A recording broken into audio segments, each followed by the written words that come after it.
Hello and welcome to lesson 4.1. In this lesson, we're going to kind of dive into some ways to solve some quadratic equations. And we'll kind of expand our abilities here. So we already have one way of solving quadratic equations. So let's say I'm trying to solve something really simple, like x squared equals 9. You already could eyeball this and hopefully see the answers. But if we wanted to show work, the only things we know to do are let's subtract this 9 over so that I could factor this, x squared minus 9 equals 0. And since I know that this is one of those special products that we looked at, that's a perfect square minus a perfect square, or as they call it, a difference of squares, we can factor this into two different factors of x plus 3 and x minus 3. Now, since we have two factors multiplied equaling 0, we know that we're going to take each factor and set them equal to 0 as possible solutions and solve each thing. We've already done this. You have a full grasp of this. This is not incredibly difficult. Subtract the 3 over, so we get x equals negative 3. Add the 3 over. The other answer we get is positive 3. So negative 3 and positive 3. There's another way to do this. It ties into what we just spent a lot of time on last chapter. Last chapter, I told you we were solving radical expressions, and I said, hey, to undo a square root, I could square.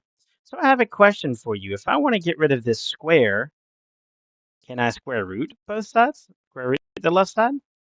And then I would need to do the same thing on the other side. And the question is, am I allowed to do that? Well, the answer is yes, absolutely. There's just something we have to take care of, kind of some bookkeeping. So now the squared and the square root will cancel, leaving you with just an x on this side. And then I go over here and I say square root of 9. Oh, I know that. That's 3. But wait a second. This is not the same answers we have over here. Oh, wait a second. I think we need to consider, thinking back, that this could be positive 3 or negative 3. This could have been, when I take the square root and undo the square, I need to consider that this could have been the positive or the negative. So some people, when they go to do this square rooting of both sides, will put this symbol, plus minus, positive and negative, in front of their square root, so, meaning that this answer could be positive 3, comma, or negative 3. So I will allow you to write your answer in either way. You could write this answer as positive or negative 3, or you could write it with a comma separating the two possibilities for x. Okay? All right, cool. So now that we have that skills, let's kind of expand this a little bit. We have a lot of things that we have built to be able to handle radical expressions. So for instance, just to do another simple example, I could handle something easily like this, x squared equals 16. You could say, oh, let's try this new idea of square rooting both sides. When I do that, I need to remember that this will be the positive and the negative. Square and square root cancel, leave me with just x. Square root of 16. Since I'm square rooting the square, this could be positive 16, or it could be negative 16. Not 16. What's the square root of 16? 4. My goodness. Thinking ahead and not paying attention to what I'm doing. Okay, there. That was really easy. All right. Now, we do need to be able to apply skills that we developed in last chapter for handling things that are not perfect squares, because all the examples I've given you so far are perfect squares. Could I handle something like this? And the answer is absolutely. We got to square root both sides. We have to remember this is going to be positive or negative square root of 50. And so x will equal this positive or negative square root of 50, but 50 is not a perfect square. Well, that's okay. Are there any perfect squares that divide evenly into 50? And hopefully you're like, absolutely yes. We could write 50 as 25 times 2. Now, I'll go quickly through this because we already have spent lessons on this. Remember, I could break these into their own separate radicals, and I can take the square root of 25, which is 5, and I'll be left with 2 underneath. I guess I'll go ahead and show it just to be thorough. So remember, we have this property that says I can separate over multiplications, and then I know the square root of 25. So I'm going to have 5 square root of 2, and I'll have a negative 5 square root of 2 as my two possible answers for this solutions for this solving this equation. Okay, well, that's not too hard. Now, let's take it up the next step of difficulty. What if I have something like this? 2x squared equals 14. Can I square root both sides? The answer is not yet. Not yet, because to square root both sides, I'm going to want to have this squared part all by itself first. This is just like solving the radicals from last chapter, where I had to move stuff that was outside the radicals. I had to use my algebra solving skills to get that all by itself. So what I'm going to want to do is, this is times 2. Let's divide both sides by 2. And then I get x squared equals 7. And now I can handle square rooting both sides. And when I square root both sides, x is going to be positive square root of 7 or a negative square root of 7. That does not simplify anymore, but I made the point that we had to get the x squared by itself. Okay, cool. That doesn't seem too like spiffy in itself because we didn't really do anything that great here, but it actually comes to be a very useful, extremely useful thing. I can actually solve polynomials that look, if I have anything squared, like x plus 3 squared, and let's just say it's equal to 16 to be nice, a perfect square. Because this whole piece is squared, I am allowed to square root this entire side and square root this entire side. And luckily for us, the square and the square root cancel, just leaving me with x plus 3. Over here, I have to remember that this is going to be the positive and negative of the square root, so I'm going to get two answers. I'm going to get, I'm going to leave it as writing as plus minus, square root of 16 is 4. Well, I can continue solving because x is not by itself yet. And so, well, that's really simple. Just subtract 3 from both sides. Now, a lot of people get confused here because is this positive 4? Is this negative 4? Well, we're being lazy with our notation and representing both at the same time. And so, if you struggle with this notation, I would strongly suggest that you take the time to write out two separate answers. And to be really honest with the notation, you may want to write it as, whoops, I changed colors there, positive 4, and then you may want to write the entire thing again equals negative 4, because that's truly the best notation. Everything else is a little bit, it's not improper, but it's just not as proper. Okay, so subtract 3. 4 minus 3 is 1. All right, in our next solution, subtract the 3 over, and x will equal negative 7. So we got two solutions, 1 and negative 7. When you're typing this in your homework, I think it's already going to have the x equal part, and you put 1 comma negative 7. Okay, cool. So we can do this skill here where we um square root both sides even when we have a polynomial being squared, and then we just continue solving from there. All right, so from this point forward, I'm going to be a little bit lazier with my notation. I'm going to work both separately, but I'm going to put a comma and then just write the other one. So let's work one or two more like this before we dive into the last part of today's lesson. And so what if I have something like this? In parentheses, we'll have 2x minus 5, close parentheses squared, is equal to 20. Okay, cool. The entire side is square, so I can square root the entire side. Let me square root both sides to keep this equal.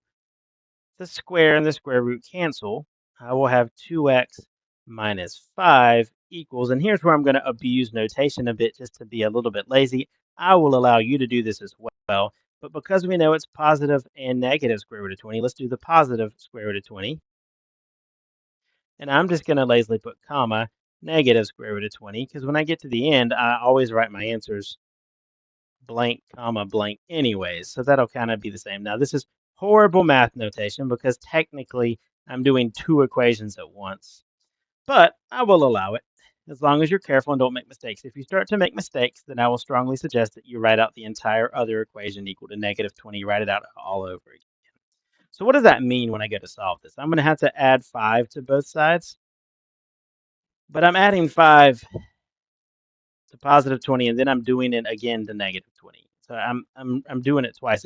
If you understand what I'm saying here, you really should write this out again if I'm being proper over here, and you would add 5 and add 5. So I'm trying to do both equations at once.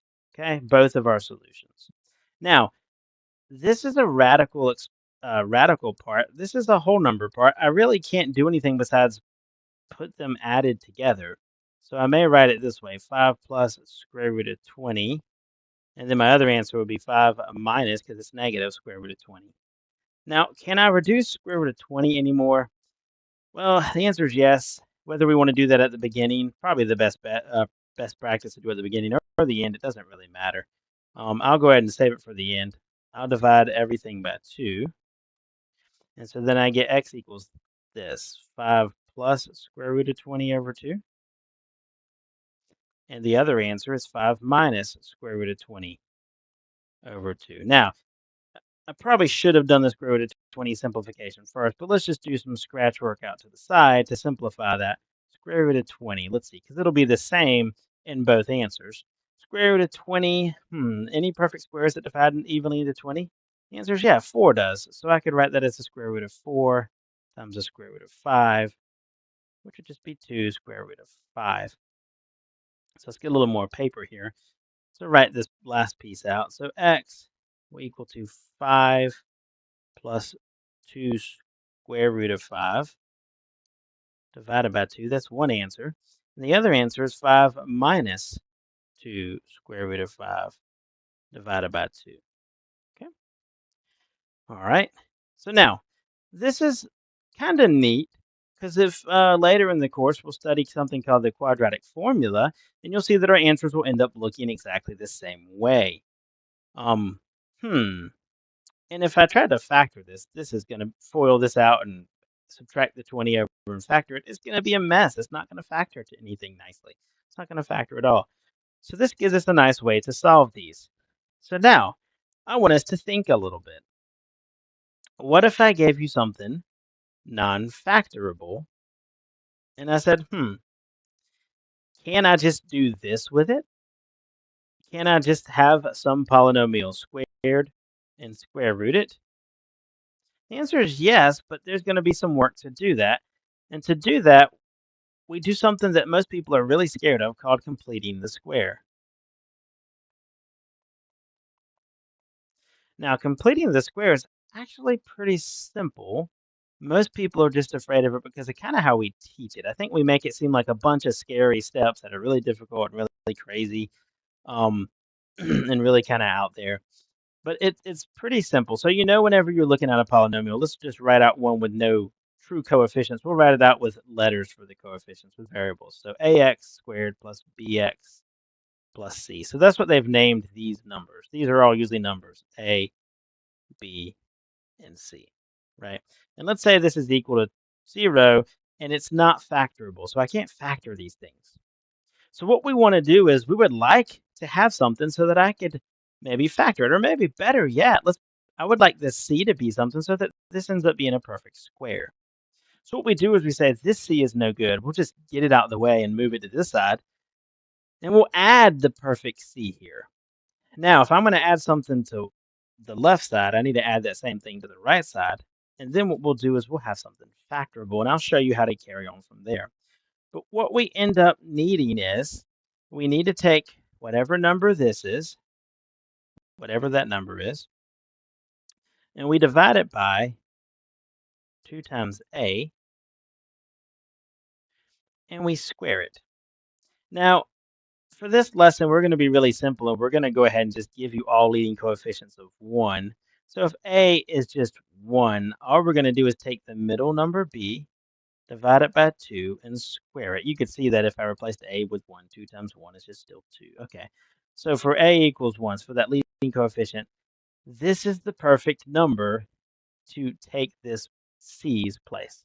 Now that's a lot of explaining an arbitrary kind of example. Let's actually dive into a real example and try this, okay? All right. So let's not even try to factor. Let's pretend or go ahead and say this is not factorable without even paying attention to whether it is or not. X squared plus 6x minus 4 equals 0. We'd like to solve for x. And so if it's not factorable, let's say it's not factorable, which it is not, we will say, okay, well, this c is not the right one. Let's get rid of it by using algebra. Let's move it to the other side to move it out of our way. And so we have x squared plus 6x. We're going to leave a blank plus blank equals 0 plus 4 is 4. Okay, so we're going to leave a blank there for the perfect C so that this thing will be factorable. All right, now, how do I find the perfect C? Well, we take the, remember, it's the B term divided by 2 times A, but our A is always going to be 1, so divided by 2 squared. So in today's lesson, this is really simple. There's take the B term, which is 6, divide it by 2, and then square it. And that'll be our perfect number. What's 6 divided by 2? That is 3. And 3 squared is 9. So I would like to have a positive 9 right here. Ooh, but if I want to just randomly add 9 to the left side, I need to add 9 to the right, because that is just one of our most basic principles of algebra. I'm allowed to add to the left whatever I want as long as I add it to the right to stay balanced. Okay, cool. So now what I end up with is this thing is perfectly factorable. It's actually a special one. And if you take the time to factor it, you will get that as x plus 3 squared. It's a perfect square. Equals, and now what is 4 plus 9? That will be 13. Okay. Now, look what I have in green. Let me go back a few slides. Isn't this exactly like what we've been doing? I have an x plus something or squared, a whole polynomial squared equals a number. I've made that.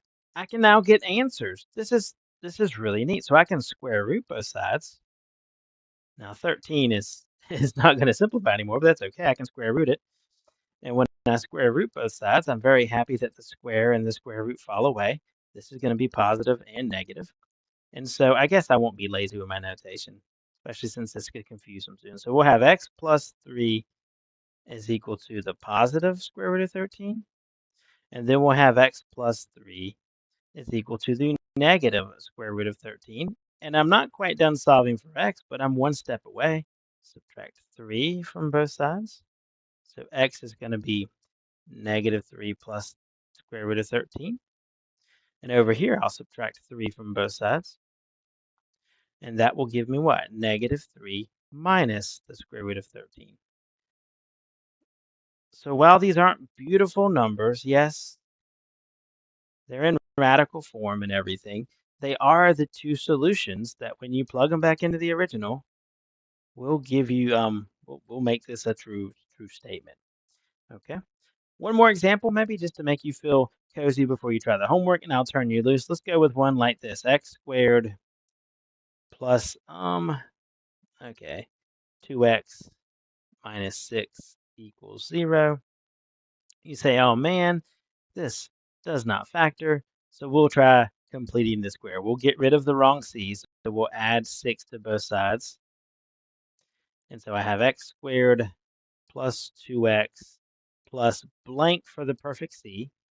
0 plus 6 is 6. And I'm going to go ahead and put a plus blank here because whatever I add to the left, I have to add to the right. We might can do this in our heads. We can do this in our heads, but remember what we're going to do is take this b term, divide it by 2, and square it. Well, what's 2 divided by 2? That is 1, and 1 squared is 1. So the perfect C here, the perfect last number, is to add 1. Whatever I do to the left side, I have to do to the right. All right, and this will factor. Take your time to factor it, and what you'll get is x plus 1 times x plus 1, or x plus 1 squared is a perfect square root. And 6 plus 1 is 7. I can now square root both sides. Square root, square root. So x plus 1 will equal square root of 7, or x plus 1 will equal negative square root of 7. Now all I have is one final step to solve this. I need to subtract 1 from both sides. So x equals negative 1 plus the square root of 7. And the other answer, subtract 1 from both sides, negative 1 minus the square root of 7. So we picked up our two solutions. Now, if I'm really, eh, if it's one that's factorable, or if I wanted to be really polite, I could give you one that's like a perfect square over here, and then when you square root it, you get nice, pretty whole numbers. But what that means is that it probably would have factored in the first place. Maybe I know I said it was the last example, but let's try for fun. Let's think of one that is factorable. Hmm. Oh, this might be hard on the spot. Let's see, x squared plus, let's go with, that's not 8x plus 15. Let's see, 3 times 5, okay, equals 0. Nope, let's not do that one. Let's go, hang on. That's going to introduce another interesting thing. Let's go with minus 6x plus, I can't, right? Plus, oh, I mean negative, sorry. Minus, I think, two things that are 6 apart. 2 times 8 would be 16. Okay. All right. Now, you look at this and you say, okay, let's pretend it doesn't factor. So we'll go ahead and we'll just move this over. Add 16 to both sides. Okay. So now we have, I hope I did this so it'll work. All right. So now we need to find this perfect number to add here. Find this perfect number to add here. Okay. Well, my b is -6. -6 halved is -3. And when you square -3, that's going to be 9. So we're going to add 9 to each side. So x squared minus 6x plus 9 is equal to 16 plus 9, which is 25. Then if you factor this, this is going to be x minus 3 squared equals 25. And you're going to say, oh, we can square root both sides. And when we square root both sides, we're very happy to see that this is the perfect square. Square root both sides, square root both sides. So x minus 3 will equal positive 5, and x minus 3 will equal negative 5. Okay, well, that's interesting. And then you can add the 3 over, and so x will equal 8. And here, add the 3 over. The other solution will be, add the 3, negative 2. Okay, cool. The only reason is this was actually factorable. You can factor this. That's why we got pretty whole numbers. When you need completing the square to solve, you're going to get radicals in your answer.